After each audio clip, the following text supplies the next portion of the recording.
პოლიციისგან უამრავი შეურაცხყოფა, უამრავი დამცირება, რამაც თვითმკვლელობამდე მივიყვანა, ეს არის პოლიციელების ქმედება. 22 წლის ანა ხოჯევანიშვილი ამტკიცებს, რომ თვითმკვლელობის მცდელობამდე სამართალდამცველების ცინიზმმა და უმოქმედობამ მიიყვანა. ყველაფერი 8 თვის წინ დაიწყო, როდესაც მეზობლის ავტოფარეხში შესულ გოგონაზე მის თქმით 72 წლის მეზობელმა სექსუალურად იძალა.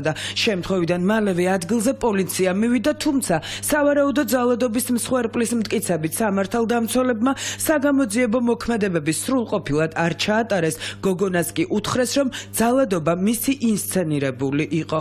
თხოვე მეზობელს, რომ შემეერთებინა ტვერსასრუტი ელექტროსადენში, როცა შეუბრუნდი გამომერთო ელექტროსადენიდან პეგასოსი, ამ შემოbrunებულზე უკვე წინ დამხვდა და პირდაპირ გადავიდა ქმედებებზე, ანუ წელზე ხელი შემომხვია, კოცნა დამიწყო, ცალი ხელი კერძე და ასე შემდეგ. ვეხოცებოდი პოლიციას, რომ ამოეღონ მტკიცებულებები, ისინი არაფერს არ აკეთებდნენ ჩემ დასაცავად, არ იღებდნენ მტკიცებულებებს. ის საზღვარი ადამიანი როცა შემეხვა, ის მაისური დღემდე არ არის ამოღებული.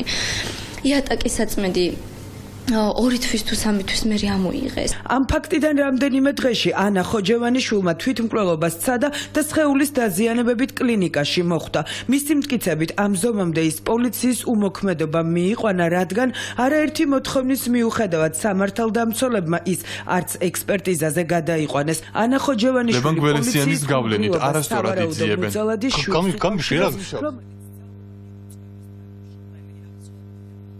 გეხვეწებით ექსპერტიზაზე გადამიყვანეთ, მაგრამ პოლიციას არ დარეაგირებდა, რადგან მას ყავს შვილი პოლიციელი და მისი შვილი, როცა შემოდიოდა პოლიციელები, ყველასაც დაუთესალმებოდა და ესეც სიტყვები პირდაპირ გავიგონეთ, პირდაპირ ჩვენ გასაგონათ ხმამაღლა წარმოთქვა, რომ აბა ბიჭებო თქვენი ცვითო.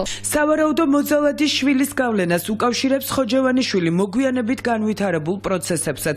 მისი მტკიცებით სექსუალური შევიწროების შემდეგ მასსა და სავარაუდო მოძალადის ოჯახის წევრებს შორის კონფლიქტი მოხდა, რა დროსაც გოგი გველესიანმა დაზიანება მიიღო. პოლიციას კი განუცხადა, რომ მას ხოჯევანიშვილი თავს დაესხა და მის მოკვლას ცდილობდა.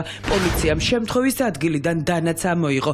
ახალგაზრდა ქალი არ გამორიცხავს, რომ ახლა გისოსებს მიღმა თავად აღმოჩნდება. ძალიან დავიღალი იმის შიშით, რომ დღეს და ხვალ შეიძლება იმისგან გამომდინარე, რომ პოლიციამ არ გააკეთა თავისი საქმე, არ ამოიღო მტკიცებულებები, არ წამიყვანა ექსპერტიზაზე.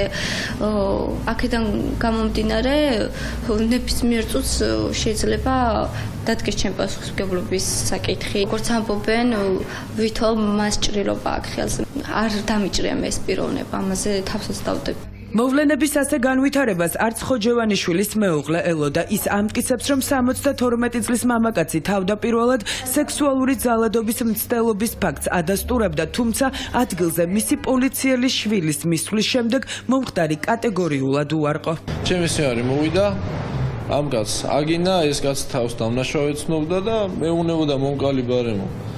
ამასობაში თავის შვილმაც გაიგო, თავის შვილზე ადრე მოვიდა ამ კაცის სოლი, ეს ამბავი გააგებინა როგორც ჩანს და უნდათ სხვანაირად უწაიყო რაღაც საქმე. ანა ხოჯევანიშვილი სამართლებრივი ბრძოლის გაგრძელებას ახლა ადვოკატთან ერთად პოლიციელების წინააღმდეგ აპირებს. მისი ინტერესების დამცველი პროკურატურას მიმართავს და კონკრეტული პოლიციელების დასჯას ითხოვს. 8 თვის განმავლობაში იკვლევენ და რას იკვლევენ, უბრალოდ ძალიან საინტერესოა. ჩვენ მოვუწოდებთ მთავარ პროკურატურას, რომ ამ პოლიციელების მიმართ დაიწყოს გამოძიება სამსახურებრივი გუგლობის ფაქტზე. სექსუალური ძალადობის ფაქტს კატეგორიულად უარყოფს 72 წლის გოგი გველესიანი.